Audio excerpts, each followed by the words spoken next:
Our next guest is Joanne Landry, Pastor Joanne Landry. She is pastor of Interfaith Church, Southeast Messiah, and I got the honor of visiting with her yesterday, and she has a wonderful opportunity to interact with her neighbors, who she's been neighbors with for 20 plus years in the neighborhood, people struggling with addiction and other things, and also people with great strength and resilience that she's encouraged by. So she's going to share a little bit about her history and her work in the neighborhood. Thanks, Jason. I just want to say how beautiful this place is. I haven't been here for a couple of years, and John has just done and his staff has just done amazing things here. So it's just been a joy to be here today and to see the love of God and the peace that's on this side. Amen. Because we're on the other side. We're on the south side. We're there on Trumbull and Messiah. And this is my husband and mine, our 20th year there at Interfaith Bible Church. And this is our 40th year of marriage. Yeah, we've going on 40 years. So we're very excited about that. My husband, he had cancer, and he's now cancer-free, but the treatment left him weary and weak. So, but I'm really grateful that he's with me. And we are just moving on there at Interfaith Bible Church. We both gave our lives to the Lord there in that church in 79. We came off of drugs and alcohol and drug sales. As an early age, we got involved with that lifestyle. And it wasn't because we had a lot of brokenness in our lives, it's just because we liked to be involved with that lifestyle. But one morning after a huge party, my 2-year-old little girl came up to me, and she had a straw up her nose, pretending to be Mama. And I looked around, and I saw all the people passed out from the party, because our house was a party house. And, the Spirit of God just came in that baby. And he said, "Is this what you want?" And I'm like, no, it's not what I want, Lord. And he says, "Okay, are you ready now to move on with me?" And I was 21 years old at the time, and people would say, "Well, isn't that the party time? The age, you can go to bars." Well, I was already in the bars at 14 and 15 years old. And so I'd already gone around that, been in that rodeo. And I got real serious with my Lord, and I said, I'm yours, Lord, and I'm not turning back. And the Lord had moved us from the northeast to the southeast, more west of Louisiana and Kentucky. And a lady had brought us to Interfaith Bible Church. It was a Thanksgiving dinner, and I just fell in love with the church and the folks and the gospel more in a greater way. And I remember going home that night, and my husband was still partying. He hadn't made that decision yet. And I opened the door, and it was completely dark except for the TV. And I just told him, "I'm not going to bother you about your drinking and drugging, but as for me, I'm going to serve the Lord." I said, "I found the most amazing place, and I'm going to go." So he didn't stop me, but he just kept watching me, and he was like, "Wow, what's going on?" So he came with me, and he gave his life to the Lord that day also. So together we've been on this beautiful journey in the Trumbull neighborhood. We had left Interfaith in 1984 when our youngest one was born. I have 2 sons and a daughter. And we moved to Bernalillo, which is about 21 miles north of Albuquerque. And we bought a home there. And we got really, really super involved in the community there. And as my kids went and got into mid-school and elementary, I was alone at home a lot and just kind of feeling like, I need to do something. So I joined a task force, and from there, they asked me to run a youth center. And then all the gang kids were always with us, always. And we just would have the best time with them. And we got a lot of recognition from the public health department. And they said, "Could we hire you to work in the schools and run support groups?" So they put a whole lot of training in me, and I loved it. It was hard for me to get out of that school. I stayed 6 years at Bernalillo Middle, running a support group. It was a program we created called Straight Talk. So in 1996, God, I just really felt the Lord in my heart say it's time to move to Trumbull.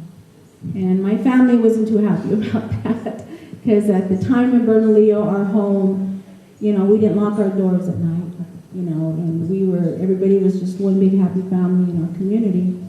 And so I shared it with my heart with my family, and I said, when you all feel the peace to do this, let's do it together. So it happened, and we were excited, and we moved into the church, one of the church buildings that we owned at the time. Well, it was a real estate contract. And my brothers are have flooring companies, so they went in and they redid the whole thing for us. So it was great. We enjoyed it, but what was going on at the time was all the bills were piling up, because we had one big 10,000 square foot building and then another building. And when you deal with a economically challenged community, there's not a whole lot of money that comes in. So we had to make a decision to let that other building go and to just focus more on the church. So I really asked the Lord, what am I, you've trained me a lot, Lord. I went to the university for drug studies program. I would really love to do faith-based drug and alcohol counseling. So we started working with private clients, the probation and parole office, and it was going strong. Everything was going really, really great. And then I got invited to the neighborhood association meeting. And at the time, the president, she was starting, to get a little weary. She was aging. And so I just thought, wow, this is really great, because I would hear them, and they were doing these marches at the time. And you could just hear a whole bunch of folks with the police department going up and down the streets and telling the drug dealers, we know who you are, and you need to get out of our neighborhood. And we thought, wow, those are really some brave folks. Well, anyways, we got involved with the association, and they asked me, would you be our president? Would you work with us? The association was kind of in a decline, and I just felt it was the time. So I agreed. And this is our 13th year of being that president. But it's been a real privilege to do that. As for the ministry, we really wanted to do more outreach. We really wanted to connect with our community. We had started a pilot project with the city of Albuquerque, where they would pick up our community members and then take them out, pick up trash, pick weeds and stuff like that. And they pay them $50 a day. And so the last year that we did this, there was over 1,600 folks that we were able to put through the program in Trumbull. Now Trumbull it's huge. I mean, we are the size of the town of Bernalillo. There's over 7,000 residents there, and knowing the neighbors is power. When you can walk down the street and wave to, so-and-so. But we started to see that a lot of the neighbors were moving out. And I don't really know that many anymore, and I felt really bad about that. So a new bakery had just moved into the community. So we had gone in there, and I asked them, well, what do you do with all your bread that's still good, but you really don't want to keep it on the floor long? And they say, oh, we call that hog food. And you can get it a truckload for $5. And I was like, wow. And I thought, well, folks really could use that. So I said, well, how about we just give you 15 and just to say thank you? And he says, well, how about we throw in sweets with that? So it was like great. So we started it, and I told my husband, I said, I think this is a really good way to reach the community. So we started out on the sidewalk, because a lot of the folks, they weren't really sure about our church. They didn't know what kind of church it was. And so we started out on the sidewalk, but then it started getting cold. So we moved it on inside by the door. And then they were coming in to still get their bread and their goodies. And there was a father and a son that were living at the park. And they were just sick all the time. They were, it was winter. It was starting to get cold. So I started making them breakfast burritos to help them out. And then plus they can get the bread and the goodies. Well, then the word got out, Joanne's making breakfast burritos. So it started getting like, this is like way too many breakfast burritos. I can't keep up with it. So I was flicking the TV one day, and there was this lady, and she had a cereal store. And I thought, man, I could do that. Because Pastor Jerry loves those big old pickles. So we had all these pickle jars. And I said, well, I can fill that up with cereal and get a couple of gallons of milk. We can afford it. And so people started coming in. And I give them a little Bible study if they had to leave. And it just started to work. It was awesome. And then I started asking them, would you like prayer today?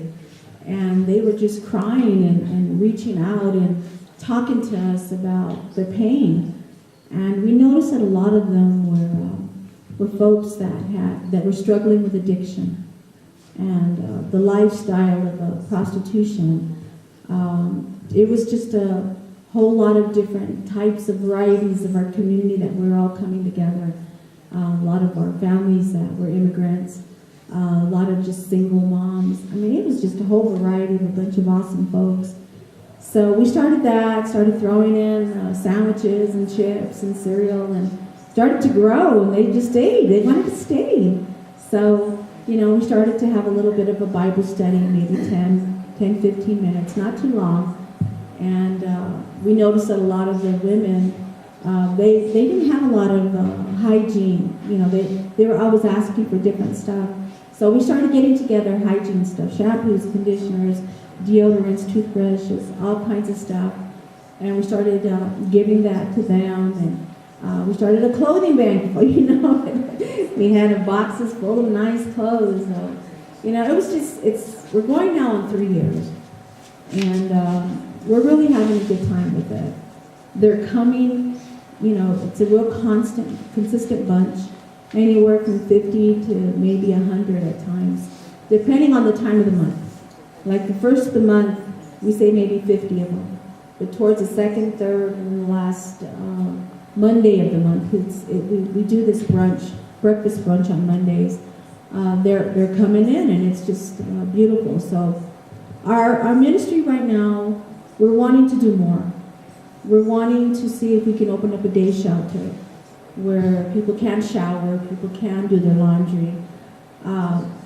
Like even last Monday, we had a couple that were sleeping at the park, and they were just, taking that time just to, lay their heads down and get some 2-3 hours of sleep. So we'd like to have, bean bags and blankets, a place where they can get some rest, So that's kind of our vision that we'd like to see take place, is starting the day shelter and do a lot more with the folks, offer them the support groups with alcohol and drug counseling, domestic violence work, with all the training that I have had to basically implement that, with more programs and ministry for them. So that's kind of what we're doing right now, just loving on our community, opening up the doors. Everybody's welcome. Everybody behaves too, they're not getting too rowdy with us. We've had a couple of situations, but, I just ask them to go and to come back when they can, be a little bit more peaceful. And then they come back and they apologize, and then we're just one big happy family again. So we would like to also start the work program again, probably on a little bit smaller basis, but again, to put a little bit of money in their wallets to help them pay their phone bill, have food, do something with that. So that's basically who we are right now, and we're excited about what the future holds for us. And partnering with John here at East Central Ministries is awesome. They've been bringing us soups and stuff like that, so we can put healthy food in the folks that we're working with right now. So thank you for this opportunity and to be able to share.